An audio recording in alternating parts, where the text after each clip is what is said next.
Здравствуйте, с вами Тимур Бекмурзин. Это рубрика «Смыслы» на ТНВ. Через неделю в северной столице пройдет Петербургский международный экономический форум, 26-й по счету. Одно из ожидаемых и внушительных событий в мире экономики, финансов и бизнеса, на котором традиционно соберутся важные персоны – политики, финансисты, предприниматели, эксперты, журналисты из разных стран мира. Они обсудят актуальные вопросы современной экономической повестки, новые тенденции развивающихся рынков и многое другое. Очевидно, что участники будут говорить о волнующих прежде всего Россию проблемах и рисках. И поэтому основная тема звучит для нас и злободневно, и остро. Суверенное развитие – основа справедливого мира. Объединим усилия во имя будущих поколений. С кем будем объединяться, во имя каких общих целей, для нас сейчас более-менее понятно. У России, как бы там ни бесновался коллективный Запад, есть и страны-союзники, и страны-партнеры. Всех их мы обязательно увидим на форуме. А вот какое место Россия займет в новом мире, как нам для этого нужно перестроить свою экономику, об этом в Петербурге будут говорить отдельно и подробно.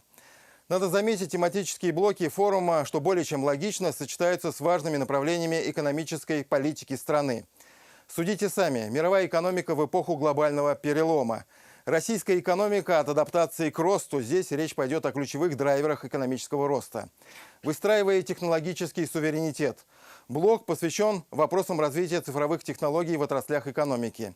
Народосбережение и качество жизни – основной приоритет. Участники обсудят вопросы влияния искусства на личность, инвестиций в демографию, образование, культуру и спорт для достижения целей экономического развития.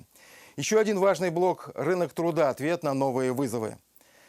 Из Татарстана по традиции на форум приедет мощная делегация, включающая и руководство республики, и министров, и крупных промышленников, и представителей малого бизнеса. Кстати, в первый день запланирован российский форум малого и среднего предпринимательства. Почему еще участие делегации из республики может быть особенно полезным? Потому что будут обсуждаться темы, которые Татарстану близки в силу многих причин и обстоятельств. Транспортная доступность и крупные инфраструктурные проекты как драйверы роста экономики.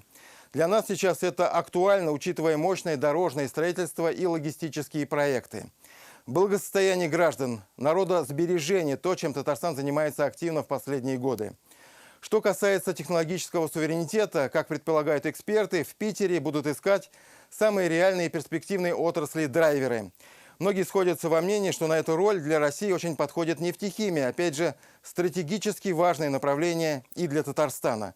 Предпосылки для успеха в полимерной гонке есть, они достаточно весомые. Отечественный нефтехимический производитель динамично развивался последние десятилетия. Кроме того, санкции дополнительно ускорили работу в части импортозамещения. Обеспеченность необходимым сырьем, технологическая и научная база дают все шансы удержать в полимерной гонке взятый темп. Так что успех станет реальностью, если мы для этого сделаем все от нас зависящее. Это была рубрика «Смыслы» на ТНВ.